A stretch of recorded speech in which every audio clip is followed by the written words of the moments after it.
വിദ്യാഭ്യാസ രംഗത്തെ സമഗ്ര സംഭാവനയ്ക്ക് MGM ഗ്രൂപ്പ് ഓഫ് ഇൻസ്റ്റിറ്റ്യൂഷൻ ഏർപ്പെടുത്തിയ രണ്ടാമത് ഗുരുരത്ന പുരസ്കാരം വിതരണം ചെയ്തു. എറണാകുളം കണ്ടനാട് MGM സ്കൂളിൽ വെച്ച് നടന്ന ചടങ്ങിൽ നിയമസഭാ സ്പീക്കർ AN ഷംസീർ, ISRO മുൻ ചെയർമാൻ ഡോക്ടർ S സോമനാഥ് എന്നിവർ ചേർന്ന് പുരസ്കാരങ്ങൾ വിതരണം ചെയ്തു.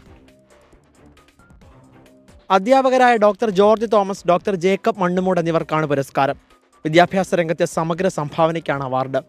MG സർവകലാശാല മുൻ vice chancellor doctor Cyriac Thomas, MGM group of institutions chairman doctor Geevarghese Yohannan, professor doctor Kuncheria P. Isaac, TP Srinivas തുടങ്ങിയവരടങ്ങുന്ന ജൂറിയാണ് അവാർഡുകൾ പ്രഖ്യാപിച്ചത്. ഗുരുരത്ന അവാർഡ് നമ്മളെ കഴിഞ്ഞ വർഷം കൊടുത്തു.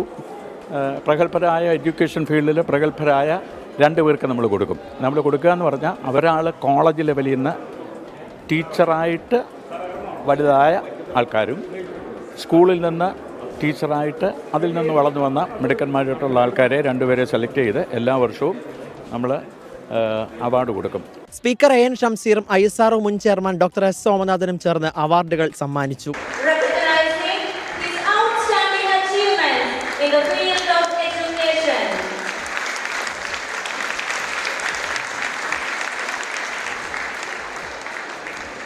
കണ്ടനാട് MGM സ്കൂളിൽ വെച്ച് നടന്ന ചടങ്ങിൽ ഡോക്ടർ സിറിയക് തോമസ്, ഡോക്ടർ ഗോപകുമാർ, കടാശ്വാസ കമ്മീഷൻ ചെയർമാനും ഹൈക്കോടതി മുൻ ജഡ്ജിയുമായ ഡോക്ടർ എബ്രഹാം മാത്യു, വിജ്ഞാന ഭാരതി മുൻ secretary general A. Jayakumar, MGM group of institution chief executive secretary Gopinath മഠത്തിൽ തുടങ്ങിയവർ ചടങ്ങിൽ പങ്കെടുത്തു.